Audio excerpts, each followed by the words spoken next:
Welcome to the news. On the news, we look at all the topical issues that are making headline in our country. Today, we are delving into the issues of education. Just as you know, we bring you the right guests for the right discussion. Today, we want to look at the education sector in our country holistically and all the issues that are in there. We have Madam Mary Tamakloe Botwe on the show, and she is going to suggest some very important things to our stakeholders in education, and I believe it will be helpful for the total development of education in our country. Madam, you're welcome to the show. Thank you very much. Let's start off with your assessment of the education sector in Ghana as a concerned Ghanaian.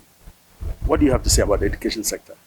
Well, as a matter of fact, I didn't know we have this problem in Ghana until recently, when this topic of shameful Ghana came onto the news, and we were all so much surprised. That's why I was also very much concerned. Yeah. Okay. So a documentary by Joy News, one of our sister stations, indicating or showing students lying on their bellies in classrooms, writing and learning. How shameful is that to you when they call that shameful Ghana's school of shame? How shameful do you think that is? Because I know you have been all over the world and you've seen education across countries. How shameful is that to you? It is very, very, very much shameful. It's a disgrace. Ghanaians all over have been proud because our country is being seen in the other world as a good, peaceful country. But we didn't know that such a thing exists in the country, and it's very, very shameful. That's why I think it must also be treated with immediate emergency.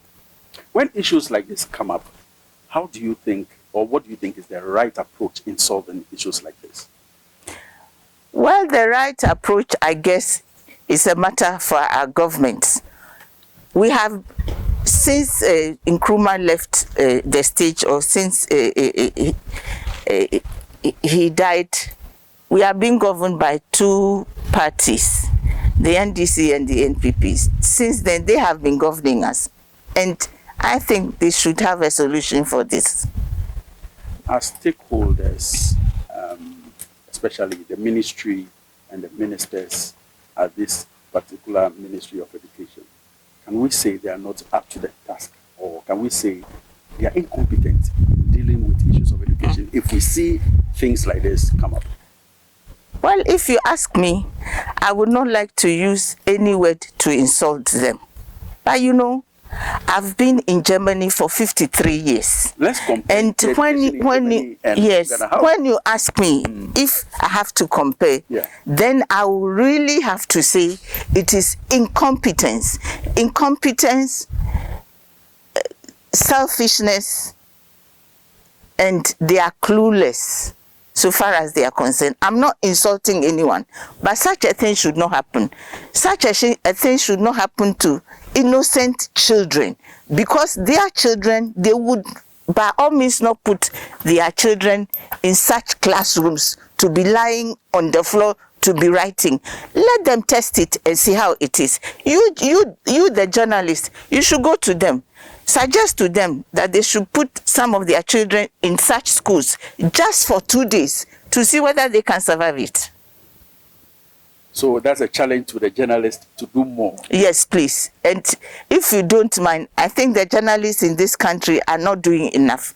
Because somewhere along the line, they are all afraid of their jobs. But why should they be afraid of their jobs? Madam, you know, it was a journalist that actually put out the... It is very true. Yeah. But you know, it is not the first time I'm speaking to you as a journalist. I've been trying this about 4 or 5 years ago. Okay. And they don't like the topics I want to bring out, because they are all afraid of their jobs, and it should not be. You know, journalists are there to actually expose bad things, or even the good ones. Very, very important. I think as a journalist, I've taken that as a challenge. Yes, and please I ought to do more. Yes. Getting back to the issues of education, provision of furniture. Don't you think that the parent-teacher associations should also play a role in the provision of furniture? No, not at all. The parents bring their children to school. the school building is there, and the school is under the government. The government is the one who has to provide furniture. And textbooks, I don't know how it is in Ghana, but that one I think is a matter of the government and the parents. But as for furniture, please, furniture and some books actually have to be provided by the government. I think with our education system, all the textbooks are provided by government. Okay. But even with that, there's an issue, because when government changed the curriculum, many of the schools across the country are yet to receive their textbooks. I see. Okay. So that's also an issue. It's a different topic that we can deal with. Because till now, many of the teachers can just testify that they've got maybe only 3 of their teachers' manuals. That's the manual they used to teach. But all the subjects, they got only 3. And some of them don't even have at all. And many of the textbooks for the children themselves, many of the schools don't have. No, but that is wrong. That is wrong. The government should do. Look, the young children in this country are our future. In the long run, they will be the one governing the country. So we have to start the basics very well for them. So the government, so far as I know too, they have a whole lot of priorities. And these priorities, they should be thinking about it when things are bad. Presently, globally, things are bad in every country, also in the industrial country, especially to when the COVID came. It is not gone, but all the same, we have to think about that. But the government has to also tighten its belt very tight. When things are going wrong, they have to think of how to bring solutions to those things. And this one, for me, is an emergency. Honestly speaking, I don't have the means. Otherwise, I will take one upon myself. I don't have the means.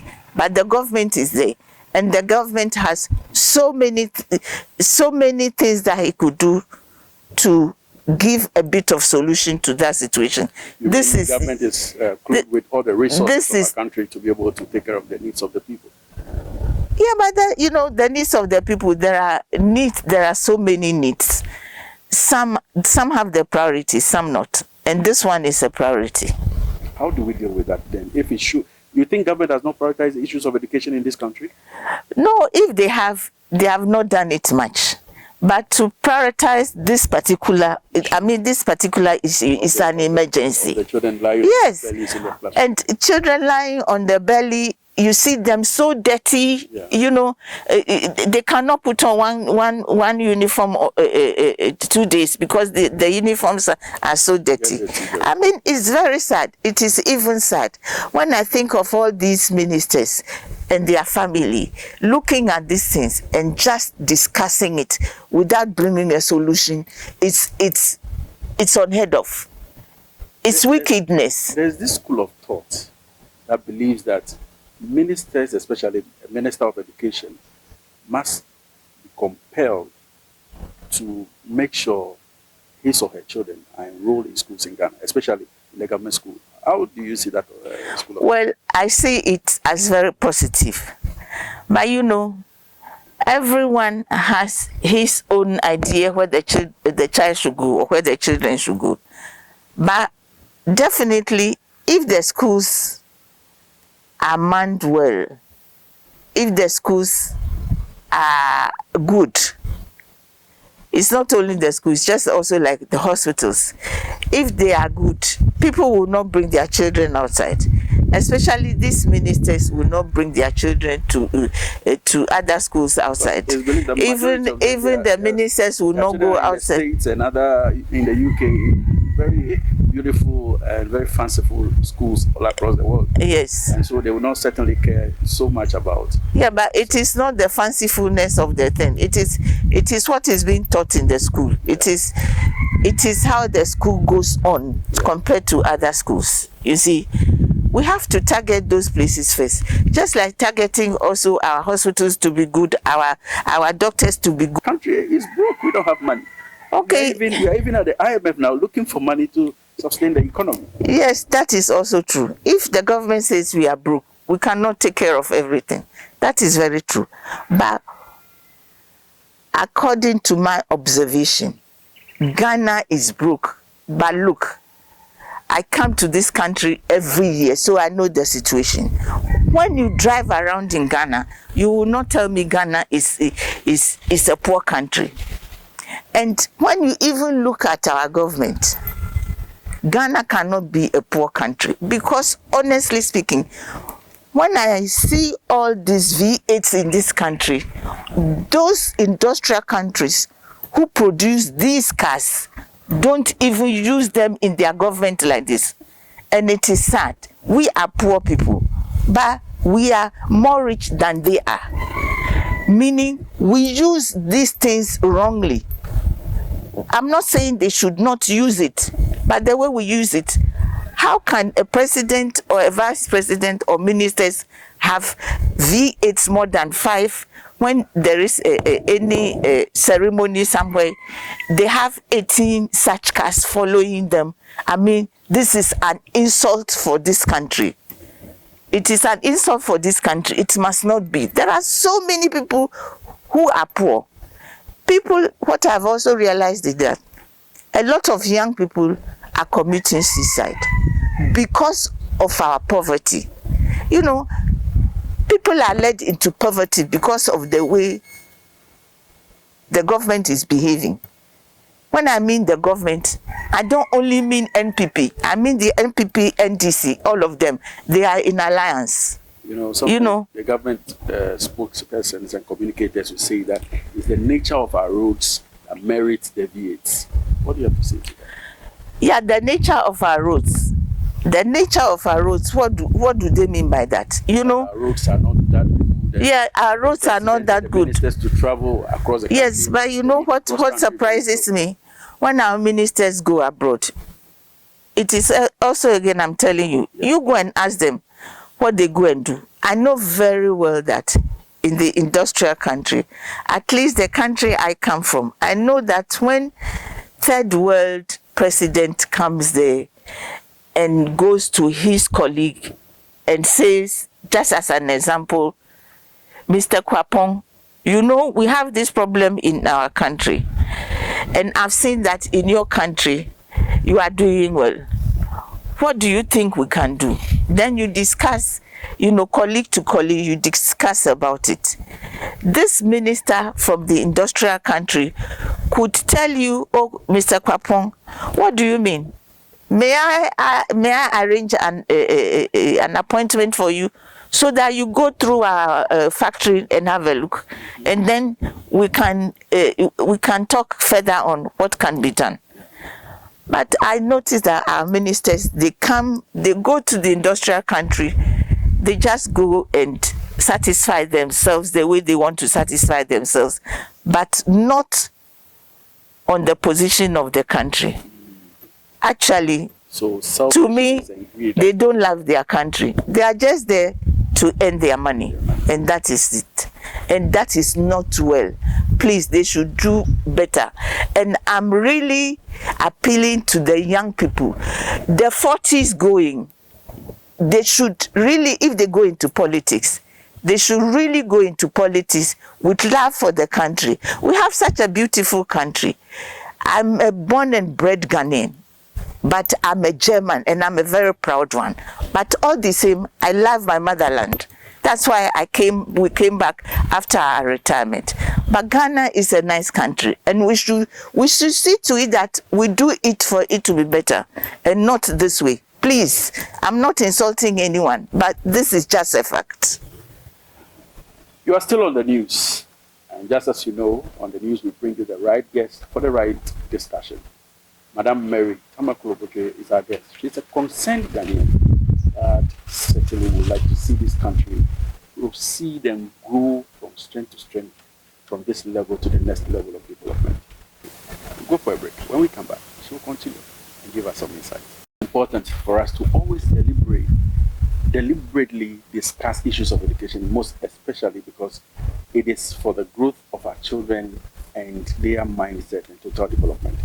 And that is why we have Madam Mary Tamakloe Botwe on the show today, so that we can delve into issues of education and see what can be done to better the lots of all of us in terms of our education sector.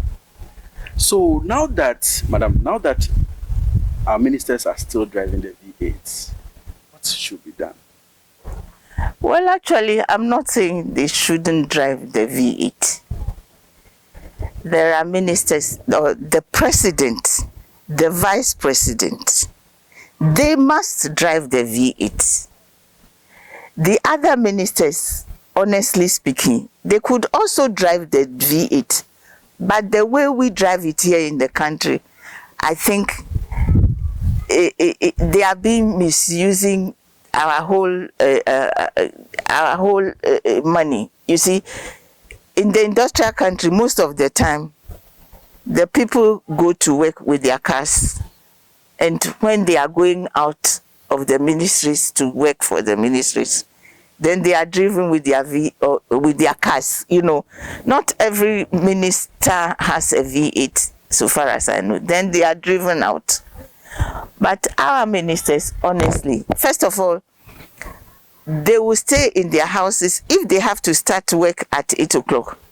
Knowing very well how traffic is, they will not get up, let's say, and start their journey at 6 o'clock in the morning to get to work at 8. They will wait in their houses and perhaps half an hour to time before they start. Then they will take their V8 with their sirens and be disturbing the whole traffic and get to work. These are very and that is very important people, my dear gentlemen. Yeah. We are all important in our country. Yeah. We have to have respect for everyone. We have to know when we have to start work and when we have to go home. You know, we have to, program our time such that we don't disturb traffic. And some really come with rudeness. I have been in that situation 2-3 times before. I was nearly killed, and it is wrong. It is very wrong. They should respect us, just as they demand also respect from us. Please, Ghanaians should learn to do that. It is not done in the industrial country. We always try to prove ourselves very important to others. But let me tell you a fact.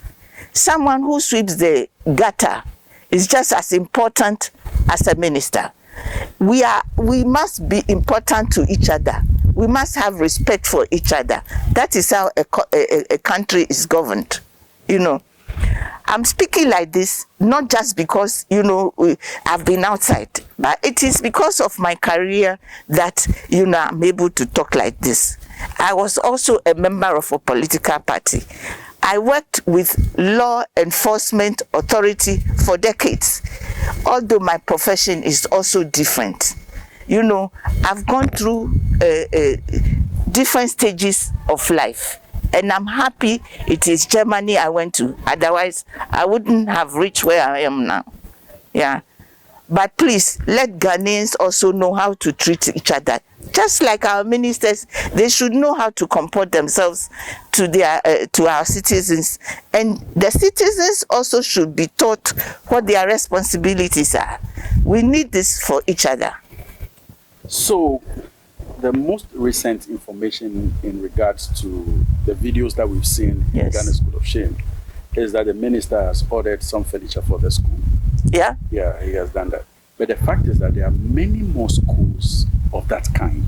But certainly there are other schools like that. So what do you suggest? Okay, I mean, if he has ordered for that particular school. But didn't he know the situation before? He said it was when his attention was drawn to that particular school that he ordered. Okay, then in that case, the minister has also not done his work. You know what? A minister is there, depending on his field. You just don't have to go to a place when there is an emergency. A minister is there to also draw his duty on a calendar. You understand me? To say this month I'm going to this region, this month I'm going to this region, so that he knows the situation there. You know, then this minister could have known this situation a long time ago. Yeah? And if now he's bought the furniture, which I think has even come too late, this should not have been on the air before buying the furniture. Yeah. And as you said, there are such schools too everywhere. Across the country. Yes. Such schools all across the country are also the regional ministers who are concerned. And these regional ministers should do that. And I must tell you, Ghanaians should also be serious. These ministers or the MPs, they have priorities. They have their allocation for a whole lot of things. And if you have your allocation for such things, you should also make sure you do your job. It is up to them to be looking at their communities or their regions occasionally to know what are going wrong there, for them to find solutions for them. Not when it is on the air before they will start finding solution. And to cater for those schools who are poor, I will also suggest that they have so many allocations for their things. I'm not saying it should be cancelled, but you know what? They could mention things that are not, that don't have priorities, to take a bit of the money from there, and see to it. Which priorities are you talking about here? Well, so far I don't know much. Okay. I don't know much, but so far as I know, they have their cars. They do. They have free petrol. They do. They have even, I think, location for their Clothing allowance? Clothing. Yeah, clothing. What do allowance to go and buy clothes or what? So they look. You mean they have allowance to go and buy clothes? Yeah. Is that necessary? Is that necessary? Can't a minister buy clothes without having an allowance? You know, you cannot hear this. I become very sad because it is not part of this story. But I know that there are some government workers who have been working six months, 1 year. They've not had any salary.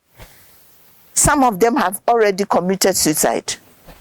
Do they have to have clothing allowance if these people have not had their salaries?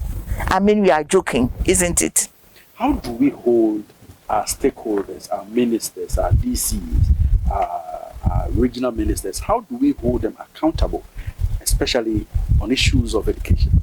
As people, like now speaking to the ordinary Ghanaian, how do we hold our stakeholders, our ministers, DCs, how do we hold them accountable? Well, to hold them accountable, if I think of it, I think it is also the matter of the journalists.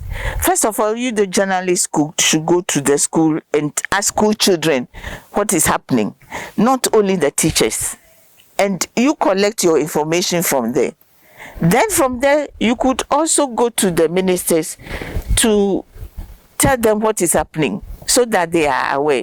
You know, normally this should not happen because I expect from a minister to also have people to send to the schools. Exactly, but it is also your duty to do that. What I'm thinking about is that consistently, many of these ministries should be having reports from their own directors all across the region. Yes, but they don't do it. They should be able. The minister should be in the know that they don't do it. Issues, they don't do it. They don't do it, and I will not even go into. Is it time for the Ghanaian to rise to demand accountability? No, it is time for Ghanaians to rise. But you know what? It depends on how you rise. Exactly. You see, when you rise a bit rudely, they said, you know, you are being criminal. It depends on how you rise. But you know what? I've also experienced it. You can rise in Ghana very calmly. They will not do anything. Because there have been times I have written to ministers, not one, two, because in my area, in this 21st century, there are people who don't have WC. But nothing has been done. I have not started only yesterday. Nothing has been done. This is how comfortable our ministers are. They don't care. They don't really care. You know, I have tried it. That's why I'm saying it. You see, I've tried it. They will not care. That minister had also informed his municipal assembly CEO. But nothing has been done up till now. And it's 5 years now. This is the situation in the African countries. Exactly. It's not only in Ghana. Our problems, do you think our problem as a country is also behavioral? That we have an attitude that doesn't depict patriotism? We are not patriotic. We don't love our country. Well, if it might be behavioral, attitudinal, but I will also not take attitudinal. If we have a leader who thinks of all these things and stops this attitudinal behavior, all these things will stop. If, for example,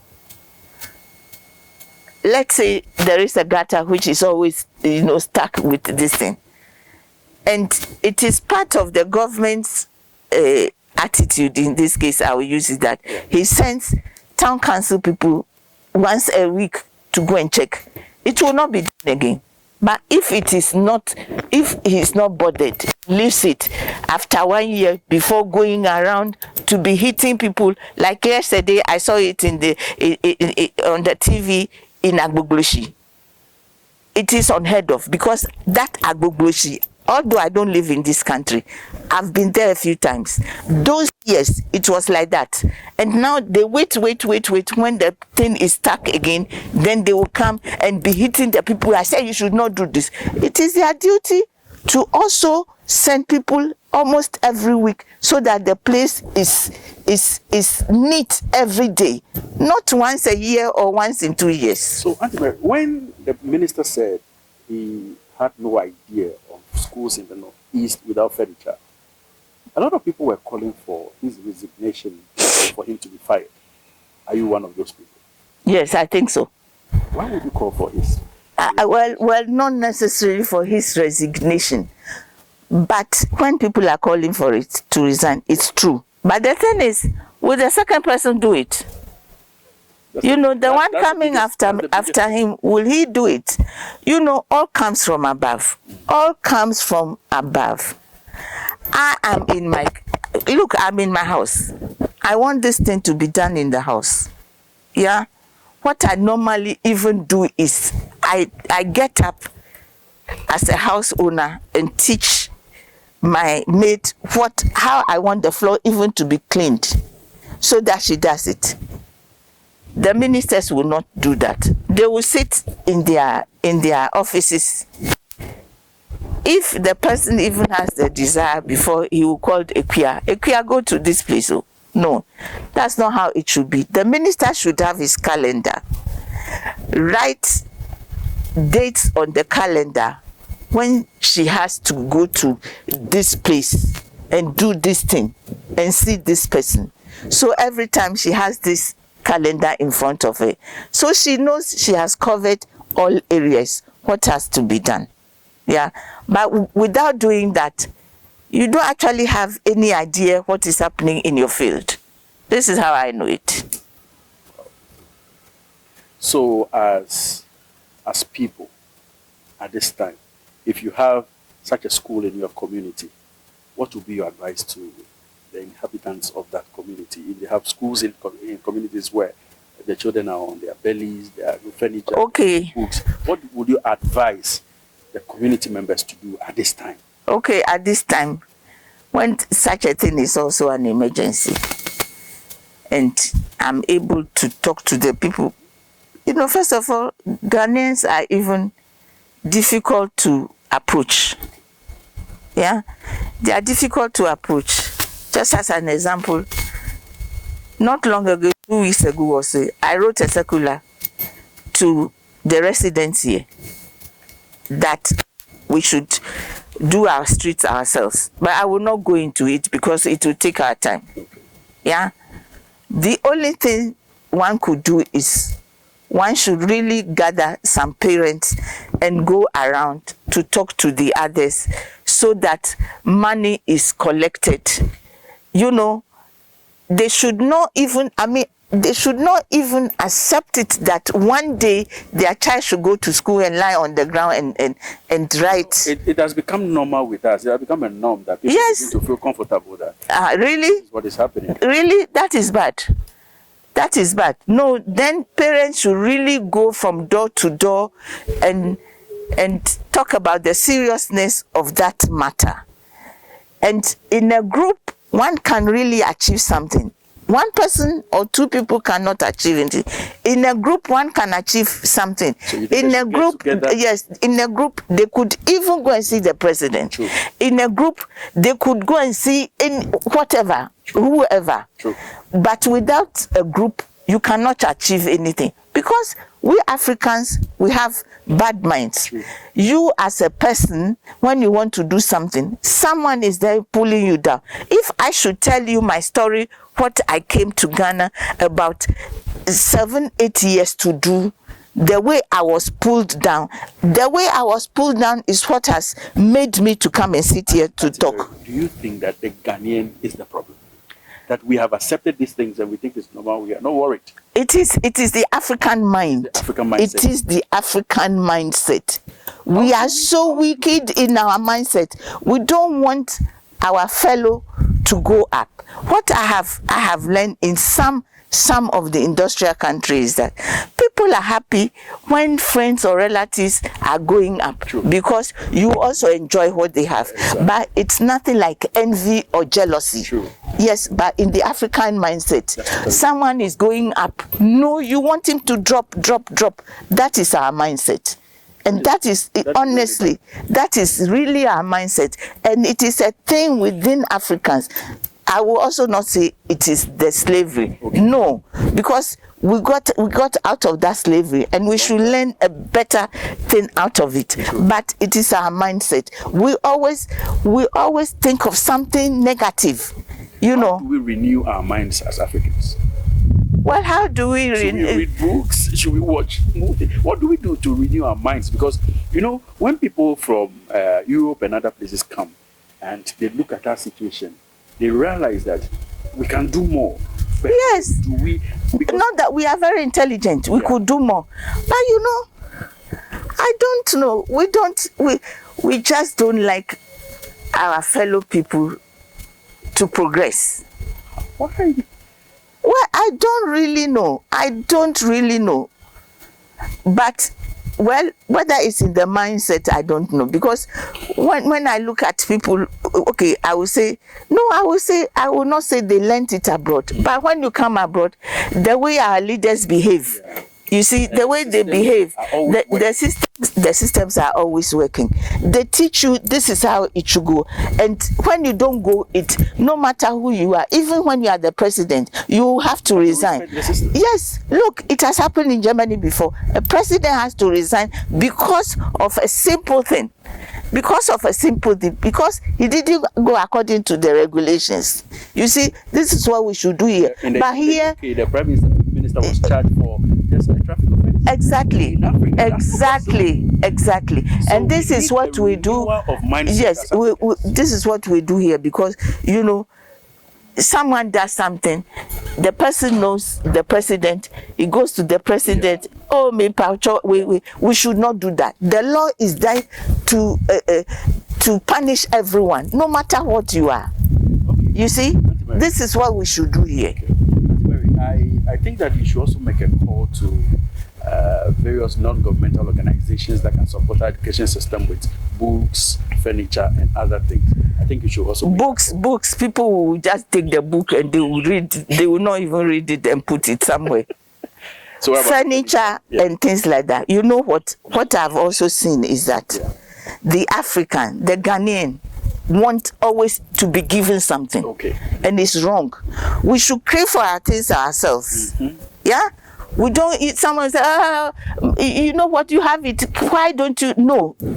Work for it yourself. We should make sure that we are able to energize our system. Yes, work for it yourself. Exactly. Okay. We should not always be asking for help and things like that. Ask for help. No. Yes, exactly. You ask for help and they give it to you.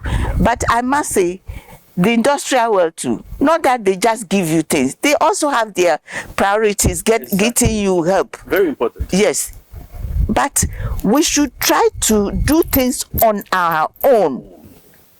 Yeah. When you need the always sit down and think they will dash you. No, the man is exactly ball in hand asking for asking for help. No, We should always crave to do things on our own. That is a very important. Yeah. Auntie Mary is saying that as a country, let's crave to do things on our own. Just as Obama said, let's not build strong men, but we should build strong institutions. Exactly. Institutions that will make our system run exactly, and provide for the poor and the vulnerable exactly in our society. So we are not always begging people for this and exactly that. And that is what we have to do in terms of our education. What do you have to tell the Minister of Education if he is seated in front of you? The Minister of Education was just chosen by the president not long ago to come from the States, and he is here doing his thing. I don't know how long he is a minister, so I can't say anything negative about him. Minister and now minister. Yes, so how long has he been in the government? Because I thought he just came quite recently. Is it Amangwa or whatever? You know, the Minister of Education. Yes. Educhum, exactly. He's been deputy minister, and in the second term of the president, he made him minister. And Akufo-Addo went and called him personally, isn't it? Yeah. From the US. Well, I'm just sad that this kind of emergency is happening in his government, and he doesn't know. He doesn't know. Well, I'm surprised then. If he was a deputy and he didn't know about this, then I'm sorry. Then, well, there is nothing more I can tell about that. Still on the news, where topical issues in the country are discussed thoroughly and vehemently. And so we do suggest to our viewers the right ways of doing things for total national development. And today we had Madam Mary Tamakloe Botwe on the show. Auntie Mary, before you go, your final words. Well, my final words, what do I say? I wish Ghana all the best. Ghana is a beautiful country, but let us develop it well. Let us also love each other. Let us respect every person in all walks of life. A gutter cleaner is just as important as a professor in whatever. Yeah, because the gutter cleaner needs the guy up there, and the guy up there also needs the very low person. Otherwise, life is not comfortable. So please, let's do that. That is very, very, very important. Let's respect each other. The gutter cleaner is just at the same level of the minister. If we do this, our country will develop. And that is from Auntie Mary Tamakloe Botwe. We'll see you again on the news. And certainly, I'll be glad to have another episode with you. My name is Derek Botwe. I'll see you again.